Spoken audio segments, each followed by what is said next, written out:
नमस्कार दोस्तों। प्रधानमंत्री हमारे देश के शासन व्यवस्था का सर्वोच्च प्रधान होता है। हालांकि भारत के संविधान के अनुसार राष्ट्र का सर्वोच्च राष्ट्रपति होता है, लेकिन असल में देश की शासन व्यवस्था की सारी बागडोर प्रधानमंत्री के हाथों में ही होती है।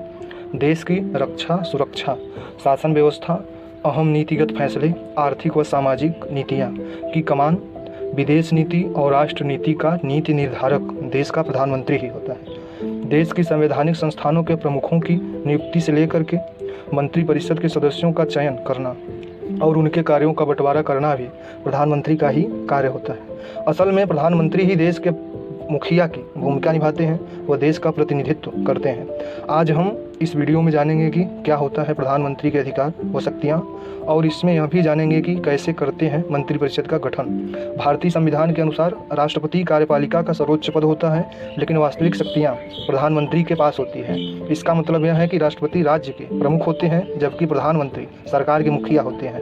प्रधानमंत्री न केवल बहुमत दल के नेता होते हैं, बल्कि मंत्रिपरिषद के प्रमुख भी होते हैं। अब आइए जानते हैं कि प्रधानमंत्री की नियुक्ति कैसे होती है और उनकी कार्य और शक्तियाँ क्या क्या होती हैं। प्रधानमंत्री मंत्रिपरिषद का नेता होता है। राष्ट्रपति केवल नाम मात्र के शासक होते हैं, जबकि प्रमुख कार्यकारी शक्ति प्रधानमंत्री में ही निहित होती है। दरअसल प्रधानमंत्री की योग्यता को लेकर भारतीय संविधान में कोई स्पष्ट प्रावधान नहीं है। बस इतना ही कहा गया है कि वो लोकसभा में बहुमत प्राप्त दल का नेता हो। प्रधानमंत्री लोकसभा या राज्यसभा दोनों सदनों में से किसी एक का सदस्य हो सकता है। संसदीय शासन प्रणाली में प्रधानमंत्री का स्थान बहुत ही महत्वपूर्ण है। वो संसद व कार्यपालिका दोनों पर नियंत्रण रखता है। मंत्रिपरिषद का गठन करने की शक्ति प्रधानमंत्री को ही है।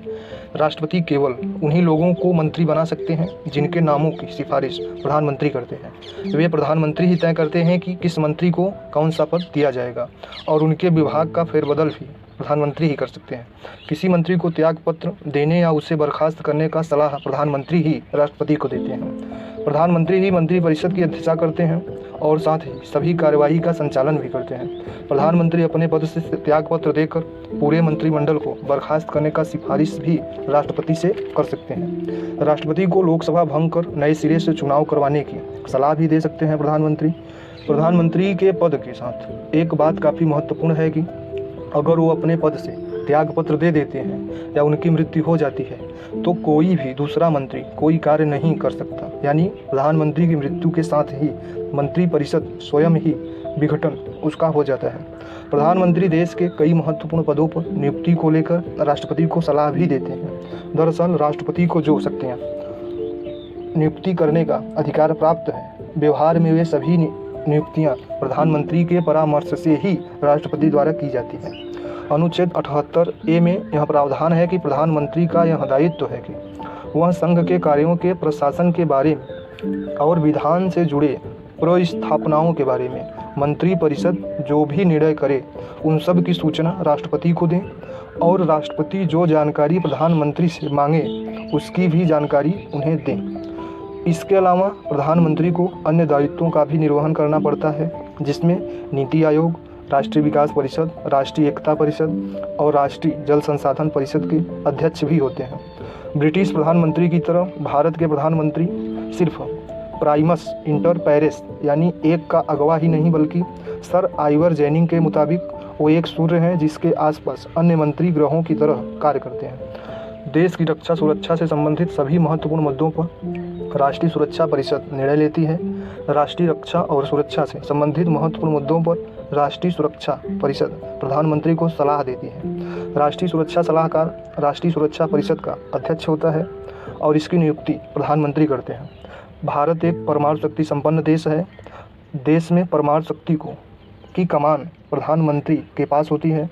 प्रधानमंत्री सभी मंत्रियों के मंत्रालय की निगरानी भी करता है। नीति आयोग देश के लिए नीतियाँ तय करने का काम करती है। यह योजना आयोग के स्थान पर इसे बनाया गया है और इसका अध्यक्ष प्रधानमंत्री होता है।